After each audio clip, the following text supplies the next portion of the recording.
As I was crawling, he shot me in my back, and I didn't feel this one, but there was a lady who kept telling me that, you have been shot, be calm. And then I saw blood everywhere, and I realized that I had been shot in the arm as well.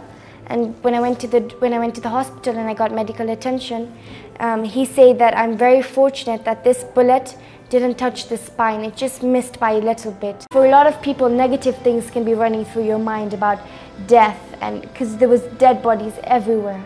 There were a few people who were caught up in the crossfire because they were running, and it's very traumatizing to see that, and tragic, because there were a few people that I knew, students from my school, people who were there with us cooking, and I say that I want to come out of this a victor and not a victim. But even as she thought of the dark cloud that hovered above the Westgate Mall, an opportunity to escape was offered, but instead... And when that man said that all Muslims stand up, I know that I'm a Muslim, but I didn't stand up, because at that moment I was standing up for Kenya, for everybody. I wouldn't want to leave anybody and go and be selfish, Then she recalls the rescue. People were stampeding over, jumping over the wall and everything.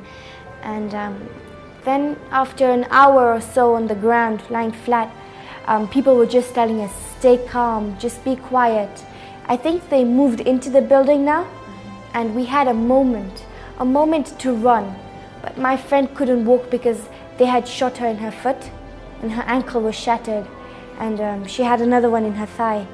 So another man, he helped me. We put her in a trolley, and I gained all the strength that I had, and I pushed her in the trolley all the way to Java. And then from there we had to go downstairs from the kitchen, and I said now I felt the pain, because I was out of that situation. I started seeing the blood and everything, and I said that I can't go on with this. And I left her there in safe hands. And when I went down, I turned back and somebody was shouting my name, and then I saw my mom and my sister. They had, at the same time, they had also escaped from Nakumatt. But then she said to me that, Raisa, you have a hole in your t-shirt, just go and get medical assistance. And I said, no mom, I don't want to leave you, because I had just met with my mom. And then they put me into the police truck, and then they took us to the hospital. Raisa is lucky to be alive. Her survival story is just one paragraph in this terrible story.